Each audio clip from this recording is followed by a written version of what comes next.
haweenay muslimad ah oo tukanaysa oo rabbigeed taqaana oo ilaahay ku xiran oo akhlaaq wanaagsan usluub iyo xishoodna ku caanbaxday ayaa guursatay nin ilaahay wuxuu ka siiyey ama ay u dhashay wiil iyo gabadh ayay u dhashay kadib ninkeedii waa dhintay waa geeriyooday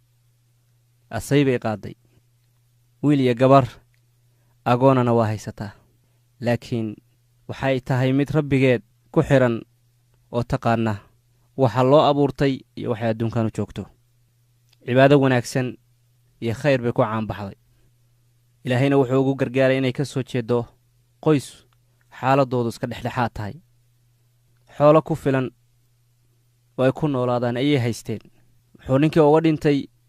xoolo iyo maal ay noloshooda ku dabari karaan carruurteedana ay siin karto ku beeli karto carruurteeda ayay ku dadaashay awood kasta iyo waddo kastay u martay inay carruurteeda ilaalsato ay ka fogayso dembiyada iyo xumaanta gaar ahaan wiilkeeda way ka dareentay in saaxiibbo xun u yeeshay waxay isku dayday inay xifdisato carruurteeda macaasida iyo asxaabta xunxun ay ka ilaaliso ka xifdisato laakiin wiilkeeda wuxuu bartay asxaab iyo saaxiibbo xunxun meesha uu ka bartayna waa aaladda internetka halkaas ayuu wuxuu ka bartay saaxiibbo xunxun oo xumaanta mooyaane meel kale aan kuu jihaynayn wiilkeedii dad noocaas ayuu bartay qolkiisuu iskaga jiraa hooyadu waxay moodaysaa wiilkeeda inuu fiican yahay laakiin internetkaas iyo aaladdaas ayuu kala xiriirayaa asxaab xunxun oo xumaanta ugu yeeraysa gabdhaha ayuu iska shukaasan jiray oo internetka uu ka bartay wuxuu noqday wiilkii mid kulmiyey gabdho badan oo internetka ka shukaansada wuxuu gaaray in gabarh kasta uu la hadlo uu hadal ku soo jiito uuna ka dhigay gabadhaas inay noqoto mid asaga jecel oo danaynaysa gabdho badan buu kulmiyey oo xiriir iyo sheeka uu ku kulmiyey iyo inay shaashadaha iska daawadaan oo ay is arkaan waana xaalad aad u xun oo maanta jirta in gabar iyo wiil isshukaansanaya internetka facebook ama meelaha kale kadib fideoga laysku furayo kadibna mid walba midka kale uu daawanayo uu ka daawanayo wuxuuse ilaahay u bannayn inuu arko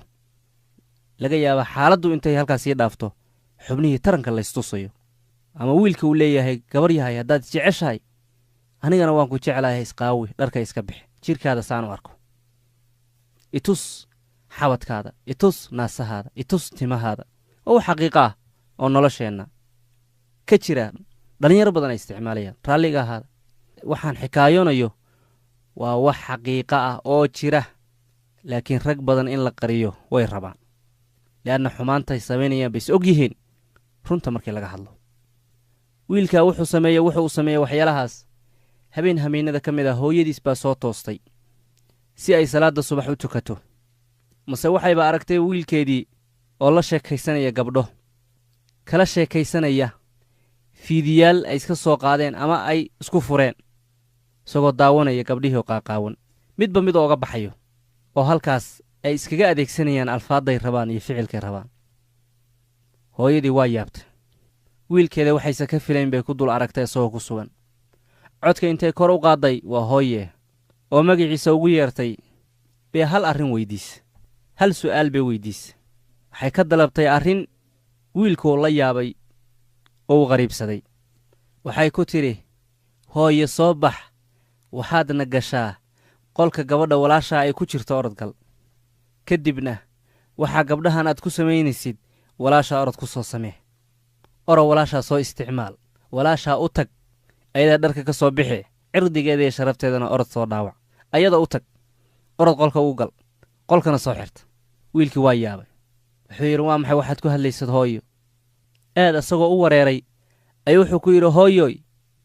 ilaahay dembidhaaf weyddiiso waxaad ku hadlaysa wax bannaan ma ahan ma caqligii baa kaa tegey maad wareertay miyirkaadii ma jooga miyaa maxaad hooyo ku hadlaysaa oro walaashaa guriga ugu gal oo waxaa rabti ku samee maxaad u leedaha hooyo miyaad waalatay caqligaadii ma jooga miyaa wiilkii hadal buu isku dardaray wuu yaabay laakiin arrintiiba hooyadii ku soo celisay oo waxay tidhi maya orod ma waalee waa caafimaad qabaaya arrintan kuu sheega orod fuli waa sii fajaacay wiilkii isagoo dhahaya caqligaadii miyaa weyday hooyo mase wax kalaa jira bal wiilka intuu yaabo dareenkiisii tegey ayuu wuxuu goda galay hooyada inuu caayayo le'anna waxay ka dalbatay arrin aad isaga uu markaas isleeyahay waa xun tahay laakiin isma dareensana arrintaa inuu ku jiro intuu xanaaqay miyirkiisiina tegey ayuu goda galay hooyadii inuu caayo oo dhahayo hooya waxaad iga dalbanaysa waa maxay miyaad waalan tahay hooyada intay si aayara u fiidhisayba waxay tidhi hadalkaad tidhi iyo ficilkaad samaysay waa wanaagsan yahay hooyo inaad su'aashayda la yaabtid waxa aan ku farayna aad diidday waad ku mahadsan tahay waana wax fiican waxbaan laakiinse raba inaan ku dareensiiyo maxaad i dareensiinaysay buu yidhi hooyo maxaad ula jeedday hadalkaas maxaad ku keentay waxay ku tidhi ma og tahay markaan ku idhi oro walaashaa cirdigeeda dhaawac inaad diidday ood igu khilaaftay oo igu soo celisay hadalkaas haa buu yidhi waana ku saxnahay adiguna su'aashaa inaa iga dalabtay waa ku khaldananta hooyo sax bay tiri laakiin meel kalean kaa tusaya hadalkan ku yidhi orod walaashaa cirdigeeda ku soo xadgudub waa diidday laakiin ficil ahaan baad walaashaa cirdigeedii ku jebisay wiilka intuu yaabay oo naftiisa ka shakiyey oo asagu isfiiriyey ayuu wuxuu ku yidhi seeh camal maxaad ula jeeddaa hooyo ficil ahaan baa walaashaa cirdigeedii u dhaawacday maxaad ula jeeddaa ii fasir sababtoo ah buu yidhi hooyo arrintaad ka warramaysa waa arrin mustaxiil ah waa arrin aan suurtagal ahayn walaashay weligeedba ma fiirinba qolkeedana weligay ma gelin waxaad ogaataa hooyo 2 isbuuc wax ku dhow walaashay wejigeedaba inaana aragba waxaa laga yaabaa inay guriga timaaddo anoo jiifa ama anigu aan imaado iyadoo hurda mamaana kulminba mamaana is aragba 2 isbuuc wejigeeda ma arag weligeedna qolkeeda ma gelin afaaraheedana maba gelinba ee arrintan maxaad ku keentay hooyo xageed ka keentay warkan yaa kuu sheegay hooyada waxay tidhi maya walaashaa ficil ahaan iyo dareen ahaan baad cirdigeedii ugu xadgudubtay wiilkii waa wareeray ii sheeg buu yidhi arrinkan hooyo haddaan kuu sheegayaa bay tidhi nacam waxaa weeye bay tidhi gabdho kale oo wiilal kale walaalala ah sida adiga walaashaa ay walaal kuula tahay ayaad cirdigoodii ku xadgudubtay oo internetka aad kala hadashay oo aad ka baratay cirdigoodii baad ku xadgudubtay jacayl beenaad ku abuurtay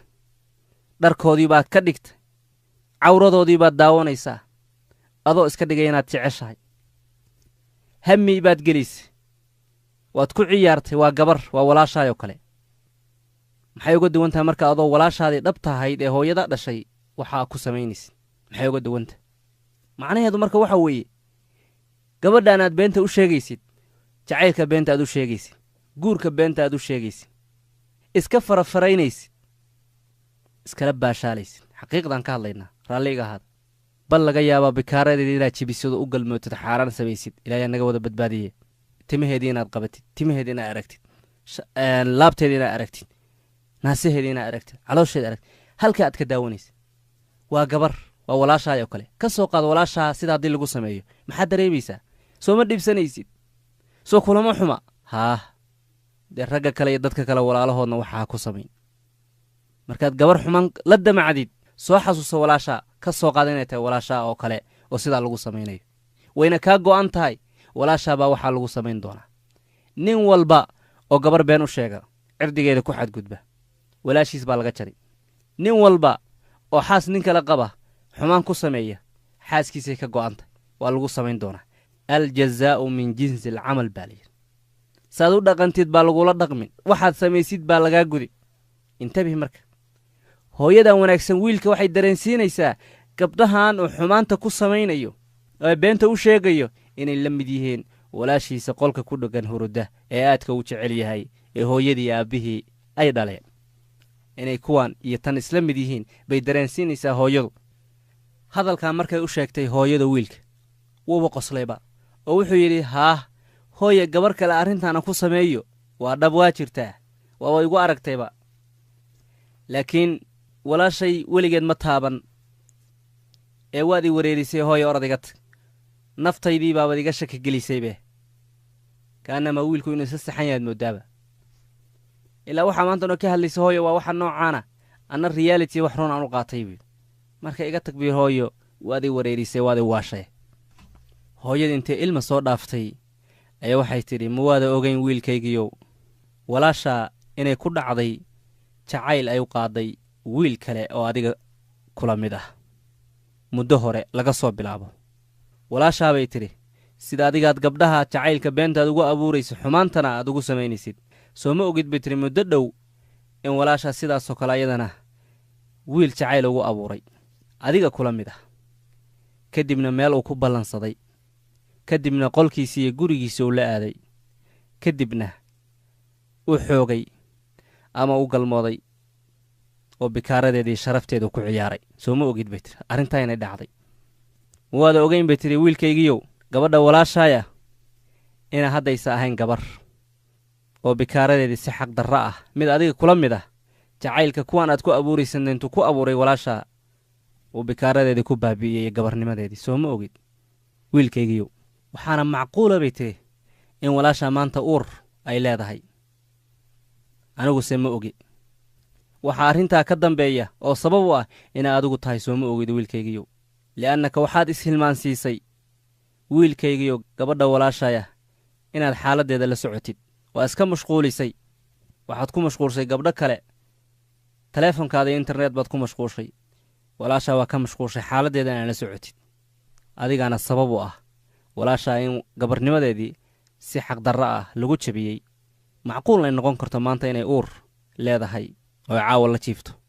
soo ma ogid bay tiri wiilkaygiiyow sidaad u dhaqantid adigana in lagula dhaqmi doono haddaad ku xadgudubtid gabdhaha kale cirdigooda adna gabadhaada iyo walaashaa ayaa lagu xadgudbi doonaa saa la soco bay tiri wiilkaygiiyow wiilkii waxay ku noqotay arrintii waa baryey wuu yaabay qoomama ayuu galay iyo feker su'aal ayna weyddiiya walaalayaal dhammaantiin dhaqannada noocaana intaad run ka hadashaan si saraaxana u jawaabtaan soo dhammaan ama inta badan dhallinteenna kuma dhacaan uma sameeyaan mushkiladda noocaana aniga aragtideeda nacam wax badanna waa arkay oo su'aal layga weyddiinayo oo la leeyahay saasaa dhacdaye maxay diintu ka qabtaa maxaase xal ah wallaahi jiriraco ayaa ku qabanaysa jirkaadu waa danqanayaa ilin baa ku soo dhaafaysa marka qaarkood waa cajabaysaa waxyaalaha maanta socda waxay ku samaynayaan rag badan ama wiilal badan gabdhaha masaakiinta ma ahan walaalayaal arrintaan idiin sheegayo inay tahay qiso khiyaali ah ama hawada laga abuuray ma ahan oo waaqiceenna ay ka fog tahay ma ahan sidaas waxaan ka xikaayoonaya waa waaqiceenna